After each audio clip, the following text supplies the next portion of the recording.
दुश्मनी जान की नेक्स्ट एपिसोड का प्रोमो जारी कर दिया गया है, जिसमें आप ये देखेंगे कि ज़हीर शादी के बाद इस बात से बाखबर हो जाएगा कि उसकी बीवी ना सिर्फ कामचोर है बल्कि वो बहुत ज़्यादा झगड़ालू भी है।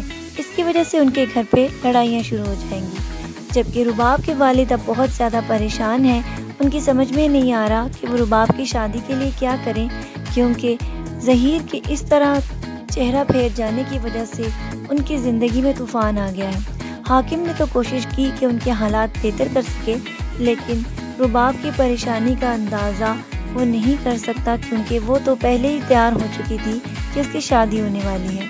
लेकिन अब उसकी बहन भी उसके ख्वाब में आएगी और उसको ये समझाने की कोशिश करेगी कि परेशानी मत लो और अब अब्बू और भाई की जिम्मेदारी तुम्हारे सर पर है, इसीलिए हौसले से काम लो।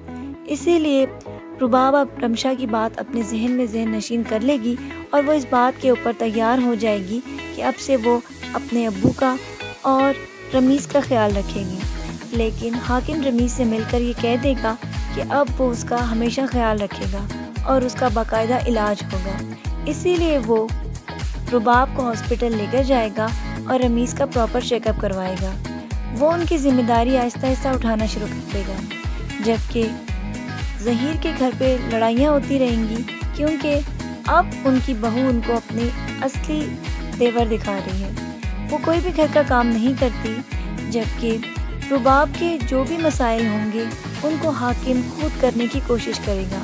वो अब ये चाहता है कि उनकी ज़िंदगी में सुकून आ जाए। जब भी ज़हीर की वालदा उसकी बीवी को काम का कहेंगी तो वो आगे से मुँह चढ़ाकर जवाब देगी और ये कहेगी कि मुझे काम की आदत नहीं, इसीलिए सारा काम घर पे इसी तरह पड़ा होगा।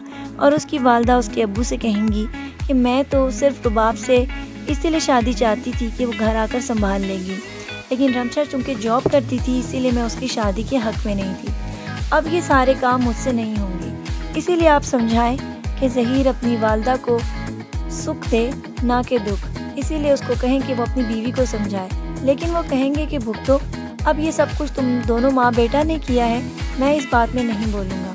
जबकि रुबाब अब हाकिम की तरफ थोड़ा सा खिंचना शुरू हो जाएगी, क्योंकि हाकिम उसको ये यकीन दिलाने की कोशिश करेगा कि वो भी उससे मोहब्बत करता है। इसीलिए वो उसके दिल में थोड़ी सी अपनी मुकाम बनाने के लिए कोशिश करेगा और रुबाब के दिल में उसकी जगह बनती चली जाएगी।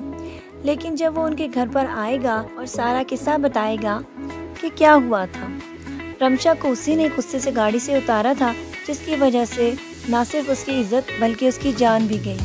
ये बातें जब वो उसकी फैमिली को बताएगा तो वो बहुत ज़्यादा गुस्से में आ जाएंगे और उसके वालिद उसके साथ बहुत ज़्यादा बुरा सलूक करेंगे और उसे कहेंगे कि तुम ही मेरी बेटी के कातिल हो। वो अपने गुस्से पर काबू नहीं रख सकेंगे और वो हाकिम को इतना बातें सुनाएंगे कि हाकिम की बर्दाश्त से बाहर हो जाएगा। इसीलिए वो गुस्से में आकर वहाँ से चला जाएगा। एक तरफ तो ये सोचा जा सकता है कि ये सब उसके ख्याल में था कि वो उनको बातें बताना चाहता है, लेकिन उसके जहन में ये ख्याल भी है कि अगर इनको सच पता चल गया तो ये मेरे साथ क्या सलूक करेंगे। इसीलिए ये बात उस सोचकर वो अपने जहन को झटक देगा और उनको बात से आगाह नहीं करेगा। ये तो सिर्फ उसने ख्याल में सोचा था कि अगर मैं इनको अभी ये बात बता दूँ तो मेरे साथ क्या हो सकता है। इसीलिए वो खामोश हो जाएगा और वो डर के मारे उनको इस बात से आगाह नहीं करेगा कि असल में क्या हुआ था।